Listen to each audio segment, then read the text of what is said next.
నాకు ఇప్పటికీ బాగా గుర్తు 2014లో రాష్ట్ర విభజన జరుగుతున్న సమయంలో చంద్రబాబు నాయుడు గారి వ్యాఖ్యలు, జగన్ గారి వ్యాఖ్యలు.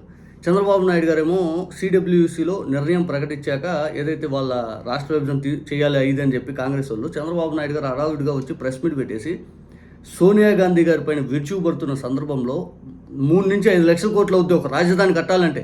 ఏం తమాషాలు పడుతున్నారా? ఎవరి రాజ్యం ఇది? ఏం తెలుగువారంటే అంత చులకన 5 అని చెప్పి చంద్రబాబు నాయుడు గారు సీరియస్గా అయ్యారు. జగన్ గారు వచ్చేసరికి రాజధాని మాకు ఇప్పుడు లేదు అక్కడ ఆంధ్రప్రదేశ్లో. ఇప్పుడు రాష్ట్ర విభజన కానీ జరిగితే పూర్తిగా ఒక తరం భవిష్యత్ అంతా పోతుంది, ఒక తరం నాశనం అయిపోతుంది. ఉపాధికి కానీ చదువులకు కానీ అందరూ అసలు హైదరాబాద్ మీద ఆధారపడి ఉన్నారు. అసలు ఆంధ్రప్రదేశ్లో ఇప్పుడు చాలా ఇబ్బందికర వాతావరణంలోకి వెళ్ళిపోద్ది. దయచేసి విభజన వద్దు అని చెప్పి ఇటు పక్క జగన్ గారు గట్టిగా సమైకాంధ్ర నినాదం, ఇంకో పక్క చంద్రబాబు నాయుడు గారు 2 కళ్ళ సిద్ధాంతం.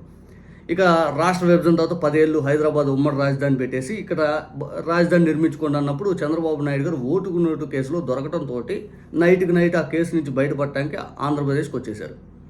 ఇక ఆంధ్రప్రదేశ్లో హడావుడిగా ఏదైతే అమరావతి రాజధాని అని అప్పటికే ప్రకటించుకొని ముందుకెళ్తా ఉన్నాము అనే ఆలోచనతో వాళ్ళు ఉన్నారు కదా. మరి అమరావతి ఎందుకు ప్రకటించారా అంటే శివరామకృష్ణ కమిటీ ఏమైనా అమరావతిలో పెట్టమని చెప్పాలా? అభివృద్ధి అనేది వికేంద్రీకరణ జరగాలి. ఆంధ్రప్రదేశ్ అనేది అవమానకర రీతిలో తెలంగాణ నుంచి బయటకు వచ్చాము, దానికి ధీటుగా ఆంధ్రప్రదేశ్ ఎదగాలంటే అభివృద్ధి అనేది అన్ని చోట్లకి వెళ్ళాలి. రేపొద్దున భవిష్యత్తులో ప్రాంతాల మధ్య ఇదిగో మాకు ఇది కావాలని గొడవలు లేకుండా ప్రశాంతంగా ఉంటుందని చెప్పి శివరామకృష్ణన్ కమిటీ చెప్తే ఈయన చంద్రబాబు నాయుడు గారు ఆడ పెట్టేశారు. అమరావతిలో ఏకపక్ష నిర్ణయం తీసుకున్నారు. సరే, తీసుకున్న తర్వాత జగన్ గారు ఇప్పటికి కూడా మాట్లాడేది ఏంటి, మనకంత స్తోమత లేదు, అమరావతిలో కేవలం బేసిక్ ఇన్ఫ్రాస్ట్రక్చర్ 2 లక్షల కోట్లు పెట్టాలి, మన దగ్గర అంత ఆదాయం లేదు, మనం అసలే లోటు బడ్జెట్లో ఉన్నాం, ఇక పూర్తిగా అప్పుల్లో ఉన్నాం, చెప్పాలంటే వడ్డీలు కట్టడానికి రాష్ట్ర ఆదాయం సరిపోతుంది, జీతాలు ఇవ్వడానికి సరిపోతుంది. దయచేసి ఈ అమరావతి ప్రాజెక్ట్ అనేది అది కంటిన్యూస్ ప్రాసెస్ కాబట్టి నిదానంగా జరుగుతూ ఉంటుంది. కానీ ఎగ్జిక్యూటివ్గా పూర్తిస్థాయి వైజాగ్ పోదాం అప్పుడు నిర్ణయించుకున్నారు. తర్వాత కన్ఫైన్ అయిపోయి పూర్తి స్థాయిలో అమరావతికి ఇప్పుడు జగన్ గారు చెప్పేది ఏంటంటే గ్రోత్ ఇంజిన్ లాంటిది ఏదైతే మచిలీపట్నం, విజయవాడ, గుంటూరు ఇది పెట్టుకొని అన్నారు. ప్లాన్ బి అది వాళ్ళకి నచ్చట్ల. నిన్న ప్రెస్ మీట్లో కూడా జగన్ గారు చెప్పింది ఏంటంటే ఇది ఇప్పుడల్లా అవ్వదు ఈ ప్రాజెక్టు, ఇది ఎప్పటికో అయిపోద్ది అని జగన్ గారు నేను స్పష్టంగా చెప్పారు. ఎగ్జాక్ట్గా ఈరోజు పెమ్మసాని చంద్రశేఖర్ గారు జగన్ గారు గెస్సింగే కరెక్ట్, జగన్ గారు చెప్పిందే కరెక్ట్ అన్నట్టుగా వ్యాఖ్యలు చేశారు. మీరు చూడండి. పెమ్మసాని గారు లైవ్ డిబేట్లో అన్నమాట. 2028 ఆఖరు నాటికి అమరావతి ఎలా ఉండబోతోంది క్యాపిటల్ గా అంటే ఒకటే మీరు గుర్తుపెట్టుకోవాల్సింది, ఈ రాజధాని ప్రాంతంలో ఇప్పటి వరకు అక్కడ ఏమీ లేవు. ప్రతిదీ కూడా అండర్ గ్రౌండ్ వేస్తున్నారు, ఇంక్లూడింగ్ ఎలక్ట్రిక్ కేబుల్స్ తో సహా. ఎలక్ట్రిక్ కేబుల్స్ గ్రీన్ క్యాపిటల్ 2 సంవత్సరాలు అని చెప్పింది ఏంటంటే కాబట్టి అక్కడ ఉన్నటువంటి ట్రంక్ రోడ్స్, లేఅవుట్ రోడ్స్, ఈ infrastructure, under ground drainage, under ground cables ఇవన్నీ కంప్లీట్ చేయాలనేది 2 years లో. అదేవిధంగా ఏదైతే గవర్నమెంట్ బిల్డింగ్లు మనం స్టార్ట్ చేసామో ఆ బిల్డింగ్లు కూడా సాధ్యమైనంత వరకు 2 సంవత్సరాల్లో కంప్లీట్ చేసేసి ఇనాగరేట్ చేయాలి అనేది. అయితే మీరు ఒకటి గుర్తుపెట్టుకోవాల్సింది, ఇందులో చాలా అంటే ఒక క్యాపిటల్ డెవలప్మెంట్ అనేది ఒక కంటిన్యూస్ ప్రాసెస్. మన పర్మిషన్స్ ఇచ్చే కొంది, ఇన్స్టిట్యూషన్స్ వచ్చే కొంది వాటి స్టేజ్ లో ముందుకు వెళ్తా ఉంటాయి.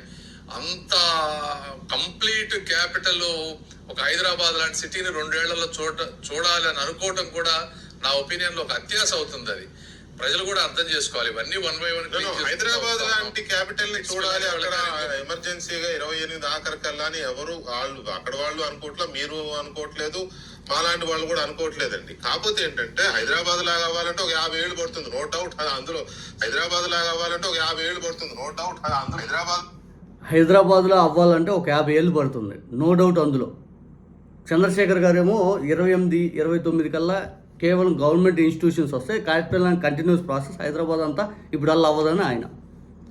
స్వతంత్రం వచ్చి ఎన్నేళ్ళు అయింది మనకి? 75 ఏళ్ళు కూడా దాటి వెళ్ళిపోయింది. ఆంధ్రప్రదేశ్ విభజన ఎన్నాళ్ళైంది? 12 ఏళ్ళు. ఇప్పుడు ఇంకొక 50 ఏళ్ళు వేసుకుంటే ఎన్నేళ్ళు? స్వతంత్రం వచ్చినంత మళ్ళీ ఇంకా అంత అంటే ఒక తరం ఉన్నారు, భవిష్యత్తు అనేది నాశనం అయిపోయినట్టే. ఒక తరం ఉన్నారు, భవిష్యత్తు అనేది ఏ విధంగా నాశనం అయిపోయింది చూడండి.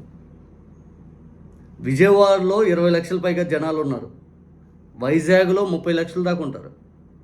అటువంటి చోట పెడితే ఉపాధి అవకాశాలకి కొద్దిగా పుష్ అనేది ఇస్తే ఆల్రెడీ ఎంతో కొంత గట్టిగా 10,000 కోట్లు 15,000 కోట్లు ఇచ్చి వైడ్ రోడ్డు అనేది ఎక్స్టెండ్ చేసుకుంటూ పోతే కొద్దిగా పూర్తి స్థాయిలో మనకు ఒక అవకాశాలు అనేవి అక్కడికి వస్తాయి. వీళ్ళు ఇప్పుడు మొదలు పెట్టి ఇంకొక 50 ఏళ్ళకి 60 ఏళ్ళకి చేస్తా ఉంటే ఈలోపు హైదరాబాద్ ఎక్కడ పోద్ది?